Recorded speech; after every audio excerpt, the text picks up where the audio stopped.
ဒီအပတ်ထွေTech Talk အစီအစဉ်မှာ Amazon Company ကမိတ်ဆက်သွားတဲ့ technology ပစ္စည်းအသစ်များကိုမိတ်ဆက်ပေးသွားမှာဖြစ်ပါတယ်။ Amazon ရဲ့ Echo Dot 4th Generation ကိုနိုင်ပါတဲ့ model ရဲ့နိုင်မပါတဲ့ model နှစ်မျိုးမိတ်ဆက်သွားပါတယ်။ ဇိုင်းကတော့အောက်ခြေမှာ LED မီးလေးနဲ့ဒီဇိုင်းကတော့လုံးဝအသစ်ဖြစ်ပါတယ်။နိုင်မပါတဲ့ Echo Dot အမျိုးအစားကိုတော့ Aussie dollar 89ဒေါ်လာနဲ့အကျိုးတင်မှာယူနိုင်ပြီးတော့နိုင်ပါဝင်တဲ့ Echo Dot အမျိုးအစားကိုတော့ Aussie dollar 69ဒေါ်လာနဲ့အကျိုးတင်မှာယူနိုင်ပါပြီ။ Amazon က Echo Dot အပြင် 4th Generation Echo Device ကိုလည်းမိတ်ဆက်သွားပါတယ်။ Echo Device ဟာ Echo Dot နဲ့အမျိုးအစားဆင်တူပြီးတော့ပိုကောင်းမွန်တဲ့ speaker တွေပါလာတဲ့အတွက်ကြောင့် 4th Generation Echo Device ကို Aussie dollar 149ဒေါ်လာနဲ့မှာယူနိုင်မှာဖြစ်ပါတယ်။ Amazon Echo အမျိုးအစားတွေထဲကအမျိုးအစားတစ်ခုဖြစ်တဲ့ Echo Show ကိုလည်း design အသစ်နည်းပညာအသစ်များဖြင့် 3rd Generation ကိုမိတ်ဆက်သွားပါတယ်။ Alexa, call Dad.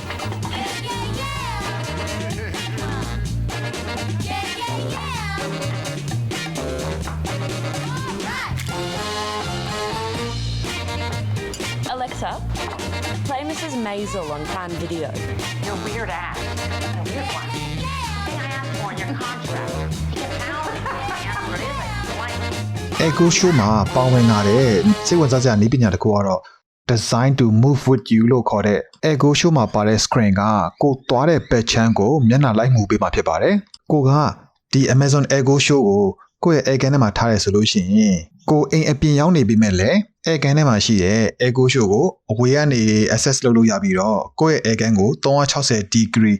လှည့်လည်ကြည့်ရှုလို့ရမှာဖြစ်ပါတယ်။ဒီ Amazon Echo Show 10မှာ360လှည့်လို့ရတဲ့ motion ပါလာတယ်ပြီးတော့ camera က13 megapixel အထိပါလာပြီးတော့ဒီ Echo Show 10ကို Aussie dollar 399ဒေါ်လာနဲ့ကြိုတင်မှာယူနိုင်ပါပြီ။နောက် product တစ်ခုကတော့ Amazon ရဲ့ Fire TV Stick ဖြစ်ပြီးတော့ Fire TV Stick ရဲ့ Fire TV Stick Lite ရဲ့ဆိုပြီးတော့အမျိုးအစားနှစ်မျိုးထွက်လာပါတယ်။နောက်တစ်ခုကတော့ Amazon ရဲ့ product လို့ခေါ်မလား service လို့ခေါ်မလား Luna လို့ခေါ်တဲ့ Amazon Cloud Gaming Platform ဖြစ်ပါတယ်။ဒီ Amazon ရဲ့ Game Channel Luna Plus က game တွေကိုစောဖို့အတွက်တော့ယခုအချိန်မှာလစဉ် American dollar 599ဒေါ်လာကျရှိမှာဖြစ်ပါတယ်။ဒီ Luna Plus က game တွေကိုတော့အခုအချိန်မှာကိုယ့်ရဲ့ PC, Mac, Fire TV, iPhone နဲ့ iPad တွေမှာဆော်လို့ရမှာဖြစ်ပါတယ်။ Android application ကိုလည်းမကြာမီထုံးလွှင့်သွားမယ်လို့သိရပါတယ်။ Amazon က Luna Game Channel အပြင် Luna Game Controller ကိုလည်းမိတ်ဆက်သွားပါတယ်။ Luna Controller ဟာဆိုရင်တခြား game controller တွေလို Bluetooth ကနေသွားတာမဟုတ်ဘဲနဲ့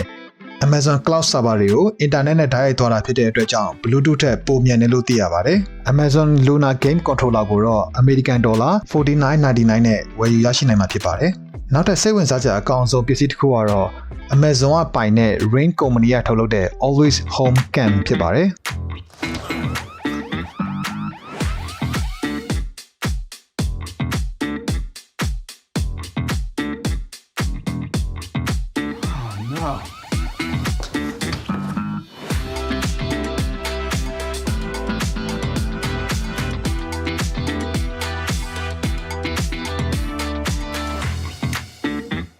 Home Security Camera ဖြစ်ပြီးတော့ drone လိုမျိုးလည်းပြန်တန်းနိုင်ပါတယ်။စိတ်ဝင်စားစရာကောင်းတဲ့တစ်ခုက Always Home Cam ကိုအိမ်ရဲ့ဘယ်နေရာမှာဖြစ်ဖြစ်အတန်ကြားတဲ့နေရာစီကို drone နဲ့ပြန်တန်းသွားပြီးအလိုလျောက်ဗီဒီယိုမှတ်တမ်းတင်မှုတွေပြုဖို့စိတ်ခိုင်းလို့ရပါတယ်။ Ring က Always Home Cam အပြင်ကိုယ့်ရဲ့ car security အတွက်လည်း car alarm, car cam, car connect စတဲ့ car security camera များကိုမိတ်ဆက်သွားပါတယ်။ product တစ်ခုကတော့ Amazon ပိုင်တဲ့ Wi-Fi router Eero 6 နဲ့ Eero Pro 6တို့ဖြစ်ပါတယ်။ပေးထားတဲ့အတိုင်းပဲ Wi-Fi 6ကို support လုပ်မှာဖြစ်ပြီးတော့ပုံမှန်မြန်ဆန်တဲ့ speed နဲ့ device 85ခုအထိတစ်ခါတည်းချိတ်ဆက်လို့ရမှာဖြစ်ပါတယ်။နောက်ဆုံး Amazon ရဲ့ service တစ်ခုကတော့ Guard Plus ဖြစ်ပါတယ်။ကိုယ့်အိမ်မှာ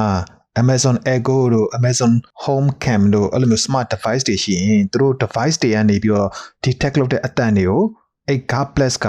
ဘာအတန်လဲဆိုတော့ပြောပြတယ်ပြီးလို့ရှိရင်အဲ့အတန်တွေပေါ်မူတည်ပြီးတော့ကိုဘာ action လုပ်မလဲဆိုတာကိုလုပ်လို့ရတဲ့ service လေးဖြစ်ပါတယ်။မှာ Amazon Echo ကနေကလင်းကိုတန်ကြားလို့ရှိရင်မီးအလိုလျောက်ဖွင့်ပေးတာတို့ခွေးဟောင်းတန်ကြားလို့ရှိရင်ကိုယ့်စီကို notification ပို့ပေးတာတို့